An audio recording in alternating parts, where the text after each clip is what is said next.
Big U had Nipsey Hussle killed. Everybody know that. I thought Big U gave wrong information. 30 minutes later, the homies blowing me up like they just killed Nip. Nipsey Hussle's close crew is buzzing right now after what just went down with Big U's son. And many of them are stepping forward, hinting that Big U might have played a bigger role in Nipsey's story than people ever imagined. According to insiders, one of Nipsey's closest associates recently had a tense face-to-face with Big U inside the facility where he's being held. And things definitely didn't stay calm for long. Let's break this all down. The tragedy that once shook Los Angeles still hangs heavy over the city. The streets never forget, and forgiveness, that's rare out here. On Halloween night of 2025, the hip-hop scene was rocked by an incident that sent energy waves through every corner of South Central. It reopened deep scars and reignited one of the most talked about and painful chapters in LA street and music history. We're talking about the sudden passing of Jabari Baby Wee Henley, the 34-year-old son of the well-known Eugene Big U Henley Jr. His name carries serious weight both in the streets and the industry. But this story isn't just about another tragic loss in LA. This is about karma catching up, about unfinished business, and how the past always has a way of circling back when you least expect it. Because what happened after Jabari's passing, the leaked clips, the heated exchanges, the way Nipsey's circle reacted, all of it tells a story way deeper than people realize. It's a tale about loyalty, betrayal, and how legacies come with heavy prices. Out here, every move has consequences, and the streets always remember their debts. On October 31st, 2025, just after 11 p.m., Jabari Henley was spotted outside the Fig and 69 Smoke Shop near South Figueroa and West 69th Street in South Central Los Angeles. And that's where everything changed forever. Now, if you know anything about LA, you know this spot is deep in the heart of the Rollin 60s neighborhood. The same crew Big U was famously tied to for years. This wasn't just any random place on the map. This was home turf, ground that carried his name and reputation. A place where his presence once meant full protection, especially for his own family. But on that night, all that power and influence seemed to fade away like it never existed. According to several eyewitnesses and official reports, Jabari was seen walking toward a dark-colored car. Some say it looked like a Camry or maybe an Accord, when something unexpected happened. Out of nowhere, the situation flipped in an instant, leaving everyone around frozen in shock. People nearby say they heard sharp, loud bursts echoing through the streets, sending panic everywhere. It all happened so fast that nobody even had time to react. Jabari was hit several times, caught completely off guard, and he went down right there in the street. And we just had some super sad news coming out of Los Angeles. It was just reported yesterday that Big U's son, Baby Huey, unfortunately lost his life in the streets of Los Angeles on the night of Halloween. The scene turned chaotic as people screamed and ran in every direction, unsure what had just gone down. Police and emergency crews rushed in within minutes, trying everything they could to help him. CPR, medical support, the whole nine. But despite their efforts, Jabari didn't make it. The area was soon surrounded by flashing lights and confusion as investigators tried to piece together what exactly went down that night. Doctors later confirmed Jabari passed from massive internal trauma, the kind that gives no chance for miracles, no time for last-minute rescues. The person responsible vanished into the night right after the chaos, leaving behind scattered clues, a few shell casings, blurry footage, and a moment that would soon dominate conversations all across LA's hip-hop world. The LAPD's 77th Street Division jumped on the case right away, treating it as a high-priority investigation and working nonstop to uncover what really went down. Detectives collected the shell casings from the scene, secured more than a dozen surveillance clips from nearby shops and homes, and began talking to everyone who might have seen even a second of what happened. The pressure was on, and the city was watching closely. Forensics got involved fast. Samples were sent for lab testing, with full reports expected by early November 2025. Things got even more interesting when police briefly detained two people from Inglewood. They didn't have any direct connection to the Rollin 60s, and after some questioning, both were released without any charges. But the mystery deepened when investigators found partial DNA on a car handle that matched someone rumored to be tied to a well-known rival group. That detail changed everything, because it hinted this might not have been random at all. It could be part of a long-standing street conflict that's been simmering in South LA for decades. With so many layers to the story and pressure from the public mounting, Authorities even put up a $50,000 reward for anyone who could bring forward solid info about who was really behind that night's tragic event. So far, no one's been taken into custody, and the case is still wide open. Investigators are chasing multiple leads and theories, trying to piece together what could have really pushed things to that point. But what makes this whole situation even more heartbreaking is that Jabari wasn't some street enforcer or neighborhood menace like people might assume. Born on March 15th, 1991 in Inglewood, Jabari had worked hard to stay out of the same life that once defined his father's name. Yeah, he had a foot in music. He even dropped tracks like Hood, featuring Hoodrich Pablo Juan, pulling in around 150,000 streams on Spotify. But his music wasn't about glorifying street chaos. It was about surviving it. His lyrics talked about struggle, family, and finding a way out of the cycle that traps so many. Those who really knew him say Jabari was living a clean, focused life. He was a warehouse supervisor out in Compton, taking care of his 10-year-old daughter and keeping his head low. Friends and family described him as grounded, someone who understood the street code but wanted nothing to do with it. He was determined to build something real for himself, something that couldn't be taken away. But being Big U's son meant the streets never truly left him alone. No matter how far he tried to go, that legacy always seemed to follow him around. My nephew, TD, I was looking for artists. TD told me to go get Nip. I went and seek Nipped out of all the people I already been interviewing and talking to. And he was the shining light. He was the diamond in a pile of... And on Halloween night of 2025, it caught up to him in the worst possible way. Big U found out about what happened to his son at around 1:30 in the morning on November 1st, just a couple hours after the tragedy took place. But here's the twist that left everyone stunned. He wasn't out there when the news hit. He wasn't even free at the time. Eugene Big U Henley Jr. was sitting in a cell at the Metropolitan Detention Center in Los Angeles, where he's been held without bail since his March 2025 arrest on 43 federal RICO-related charges, including accusations tied to extortion, trafficking, and major fraud operations. Reports say Big U was already facing a mountain of legal issues, from tax evasion all the way to an alleged for-hire setup connected to an aspiring rapper in Las Vegas back in 2021. The news about his son reached him through a secret phone call from Loose Cannon, one of his co-defendants in the federal case, who's also behind bars. According to people close to the situation, Loose Cannon described Big U's reaction as absolutely crushing, a side of him few had ever seen before. This was a man known for being untouchable, unshaken, and straight up fearless. The OG, whose name carried weight for decades and built on power, pressure, and respect, suddenly broke down in tears, whispering, "Not my boy, not like this." That moment hit deep. It showed a rare human side to someone the streets had long painted as cold and unbreakable. Beneath all the headlines, all the allegations, and all the street stories, there was still a father grieving the loss of his firstborn, and the timing couldn't have been worse. His money and assets were frozen due to the ongoing federal case. His legal battles were piling up fast, and now his son, who had tried so hard to avoid the same path, was gone.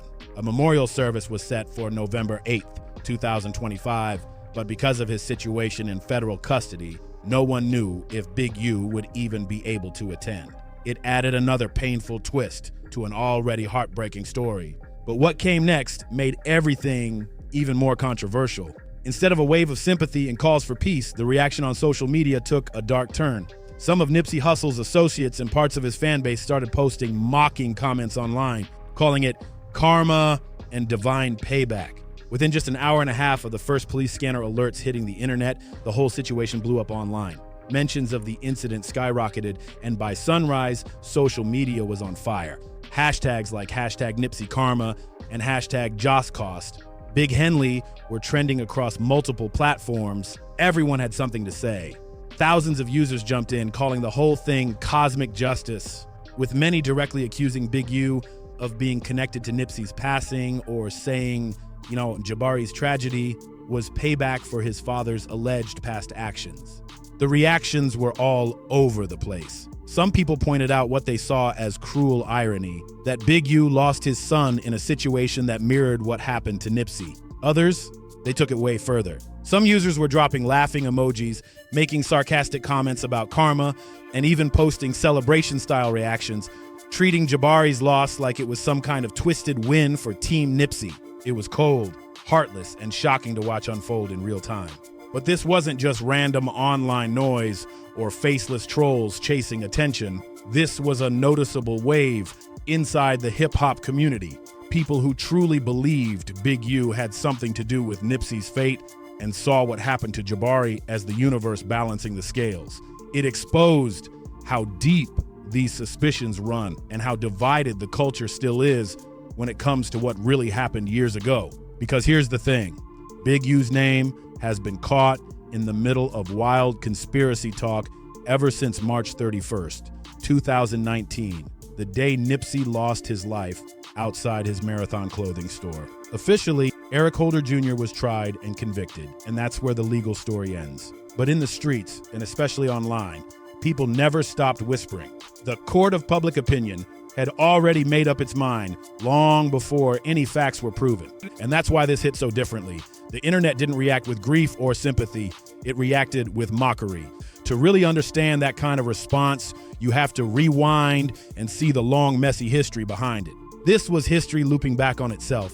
Like the ghost of Nipsey Hussle walking right back into the storyline. The energy felt eerie, like the past had unfinished business that refused to stay buried.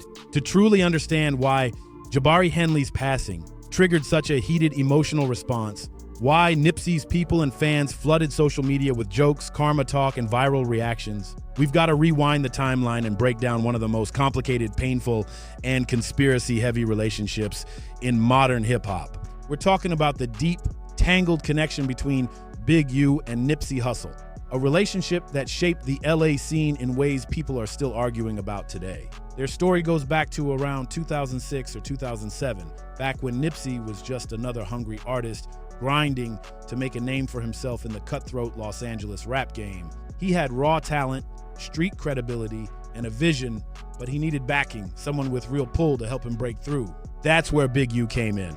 Already known across the city as a major figure with deep street roots and growing business influence, he saw something special in Nipsey. Big U had managed to reinvent himself from the streets into the world of legitimate hustle, building connections in music, real estate, and management. And when he met Nipsey, he took him under his wing, offering studio time, a place to stay, and crucial game about how to move smart in the industry without getting caught up in trouble. Big U had Nipsey Hussle killed. Everybody know that. Everybody know Big U, Nip called that hit. They was really jealous of Nipsey Hussle, homie. All the big homies in the set was jealous of Nip because all the young love Nip. So Nip had got bigger than the set, cuz. Ain't nobody bigger than Nip. Big U wasn't just a mentor.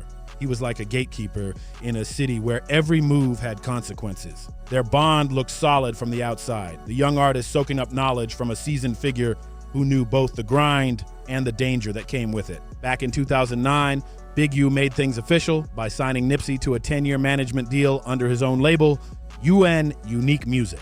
On paper, it looked like the ultimate power move, the rising star teaming up with one of LA's most respected street-to-business figures. The deal reportedly gave Big U a major hand in Nipsey's career decisions and a solid percentage of his earnings, somewhere between 10 to 25% of publishing rights through Big U's company, Air Miss Astrid, according to what Big U later said in interviews. The setup was meant to be a win-win situation.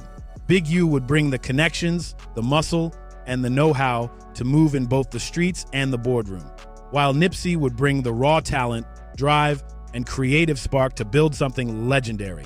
In those early days, Big U treated Nipsey like more than an artist. He called him a son in spirit. He helped guide him through the maze of LA's complicated street and music politics, something few could navigate without protection or insider knowledge. Big U's name carried real weight, and because of that, Nipsey was able to perform, move through different neighborhoods, and build his following without constantly looking over his shoulder. That kind of safety and freedom was priceless in a city where crossing the wrong block could change everything. Together, they built momentum, and for a while, it seemed like the bond between them was unbreakable.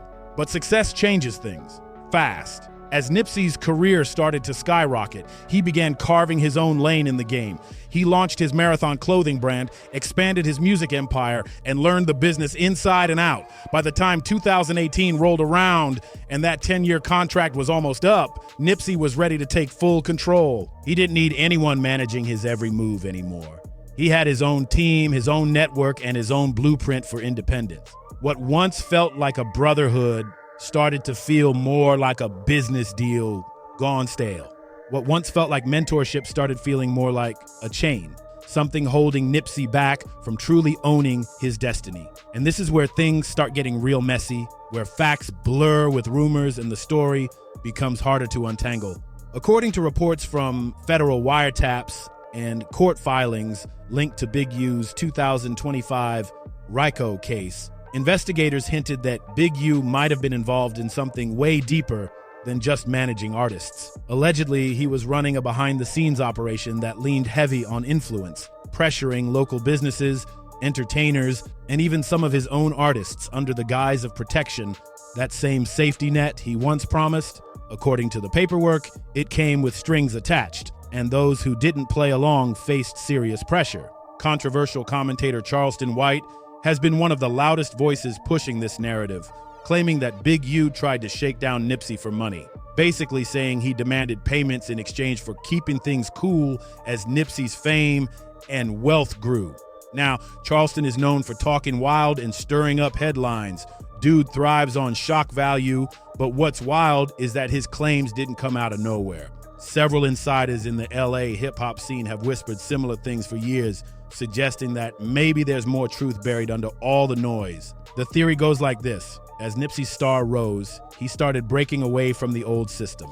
He was becoming his own boss, his own movement, and that kind of independence doesn't always sit right with certain people from the old school. Some believe Big U and others from the original circle started feeling sidelined, even threatened, by how far Nipsey had come without needing that street backing anymore. In street culture, there's always a code. Members can rise, shine, and make money, but they're never supposed to outgrow or outshine the crew itself. The structure, the hierarchy, the legacy, that's supposed to stay on top no matter what. But according to this theory, Nipsey unknowingly broke that unwritten rule. And I'm on a phone, he FaceTimed me. So he FaceTimed me and stuff like that. He was like, Nipsey just got killed. I'm like, sick, so I didn't hear that. So I hang up with him. I called Nipsey and I'm like, Nipsey, what's up? He was like, oh, what's up with it? Nipsey answered. Nipsey answered. But after I talked to Nipsey and I was like, yeah, I love you, cuz, or whatever like that. I'll see you later or whatever. So I hung up the phone. I thought Big U gave wrong information. 30 minutes later, the homies blowing me up like they just killed Nipsey. He had become a global name, more respected, more admired, and more influential than the very set he came from. And for some people, that kind of success wasn't just power. It was seen as a challenge. By late 2018, things between Big U and Nipsey had completely fallen apart. What started as mentorship had now turned into tension, resentment, and pride. The breaking point came in a Crenshaw parking lot, a moment that would forever change their dynamic and fuel rumors for years to come. The spark? A diss track Nipsey had been working on that allegedly called out Big U directly. In the song, Nipsey supposedly threw shade, calling Big U a scrapper, not a rapper, and questioning his credibility in the music world. It wasn't just lyrics, it was personal. With their business relationship already on thin ice and money disputes brewing beneath the surface, that track felt like a straight-up challenge to Big U's status and name. According to several accounts of what happened next, Big U didn't take the disrespect lightly. He reportedly confronted Nipsey and his brother Samuel, Black Sam Asghedom, about the track and some underlying street issues that had been simmering for a while. What started as a heated argument quickly turned physical. Witnesses say things got out of control fast, with Big U allegedly putting hands on both brothers during the chaos. The tension reached a breaking point when Black Sam reportedly pulled out a piece in what he claimed was self-defense, trying to protect himself and his brother. LAPD responded to the scene minutes later, and Black Sam ended up being taken into custody. That Crenshaw parking lot incident marked the official breaking point between Big U and Nipsey, the moment their bond completely crumbled. What happened that night went far deeper than music or money. At its core, it was about respect, or what Big U felt was a lack of it. As an OG in the Rollin 60s, Big U had always expected loyalty and acknowledgement from those he helped elevate, and Nipsey's refusal to re-sign with his label after their contract expired felt like a direct slap in the face. The diss track only made things worse. To Big U, it wasn't just a song, it was public disrespect from someone he once treated like family.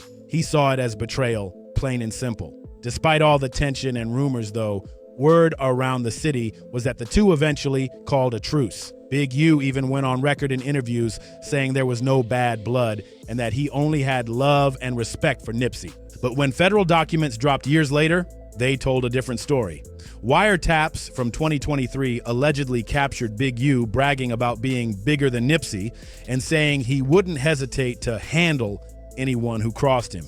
He even hinted that what went down in that parking lot wasn't just a personal clash. He framed it like it was discipline, something more tied to the code of the streets than a simple business disagreement. And then came the day that broke Los Angeles. The day when mentor turned into suspect in the eyes of many, and the student became a legend gone too soon. On March 31st, 2019, tragedy struck outside the Marathon clothing store in South LA when Nipsey Hussle lost his life in a senseless act that stunned the world. The city froze in disbelief. News spread instantly, and fans across the globe mourned as the hip-hop community lost one of its brightest and most genuine voices. And believe me, like I say, this case was investigated by the highest level of the branch. That man got a letter from the president.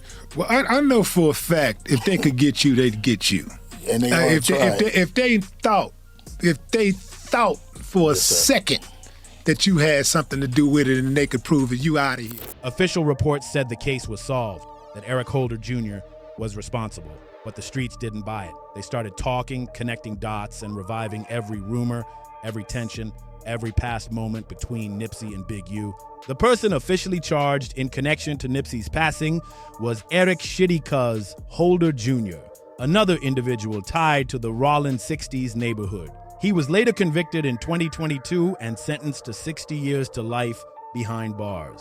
According to the court's version of events, the situation started when Holder approached Nipsey outside the Marathon store to talk about rumors floating around, claims that Holder had cooperated with law enforcement.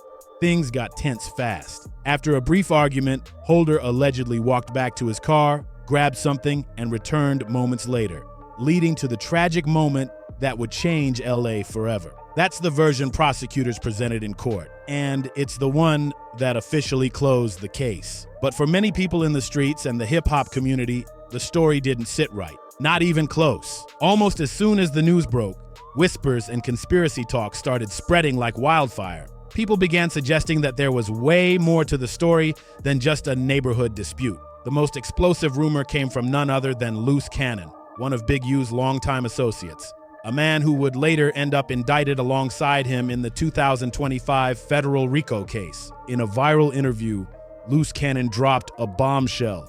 He claimed that Big U called him about 30 minutes before Nipsey's passing and said they got Nipsey, even though, according to the timeline, Nipsey was still alive at that moment. That statement sent shockwaves through the community, lighting up social media with endless debates, questions, and accusations. Now, let's be clear. If Loose Cannon's story were true, it would suggest that Big U somehow knew what was coming before it happened.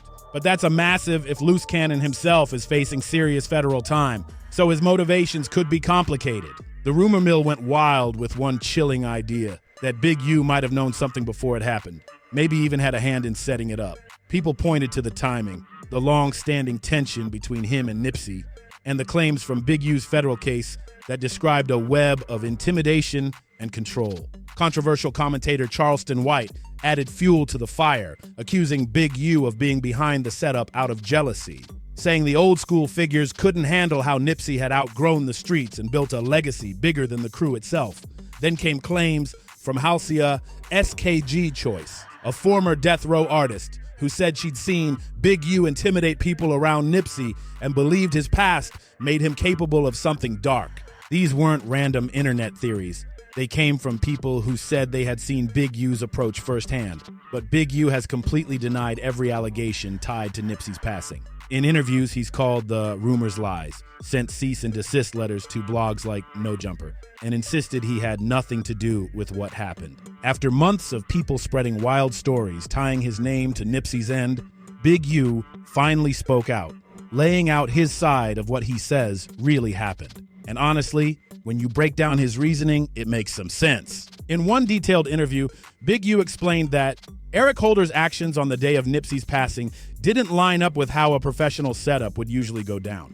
Holder didn't move like someone carrying out a calculated hit. He actually showed up with his girlfriend, had a conversation with Nipsey in public, walked away to order food at Master Burger, and then came back later. Big U pointed out that no trained professional would take time to grab lunch in the middle of something like that. He said that a real organized operation would have been fast, clean, and quiet. Not messy, not emotional, and definitely not so public. According to him, everything about that day looked more like a heated personal fallout rather than something that had been planned in advance. Big U also reminded people that federal investigators, including the FBI, had already looked deeply into Nipsey's end while working on their larger probe into gang activity across Los Angeles. If there had been any solid proof connecting him to what happened, it would have shown up in his massive 43-count RICO indictment from 2025, which already included serious allegations like fraud, extortion, and other federal crimes. He basically said if the feds had real evidence, they would have charged me for that too, and to be fair, they didn't. That fact alone has made a lot of people reconsider the rumors. For all the talk online, all the interviews, and all the street gossip, no hard evidence has ever surfaced officially linking Big U to Nipsey's end. Whether or not there's any truth to the talk, the endless conspiracy theories connecting Big U to Nipsey's end completely flipped his world upside down. His name, once tied to power and influence in both the streets and the industry, became surrounded by suspicion and controversy. He reportedly lost out on major sponsorships and business deals, including whispers of a $3 million Adidas partnership that was allegedly in motion through Kanye West before everything fell apart. As the rumors spread, doors started closing fast. People who once worked side by side with Big U began to distance themselves, not wanting their names tied to such a heavy accusation, even without any proof. The industry can be cold like that. One headline, one rumor, and your entire reputation can crumble overnight. What makes it even more tragic is that right after Nipsey's passing, Big U actually tried to show unity. He helped organize community marches, spoke publicly about peace, delivered emotional speeches at memorials, and even helped raise money for Nipsey's family. But as the online chatter grew louder, all that goodwill vanished under the weight of public doubt. The court of public opinion had already made its decision. And in the hip-hop world, perception often hits harder than any courtroom verdict. No matter what the truth was, Big U's legacy took a serious hit. And that brings us full circle to Halloween night, 2025, the night Big U's son, Jabari Henley, lost his life in a situation eerily similar to Nipsey's own. Two men, two generations, both from South LA, both connected to the same neighborhood ties, and both gone under mysterious and heartbreaking circumstances. The parallels were impossible to ignore. And once again, the internet lit up with talk of karma, payback, and fate coming back around. What's really behind all of this? Coincidence, consequence, or something deeper that's still hiding in plain sight? If you made it this far, like, share, and subscribe. And don't miss what's coming next, because we're digging even deeper to uncover what's really happening in our hood next.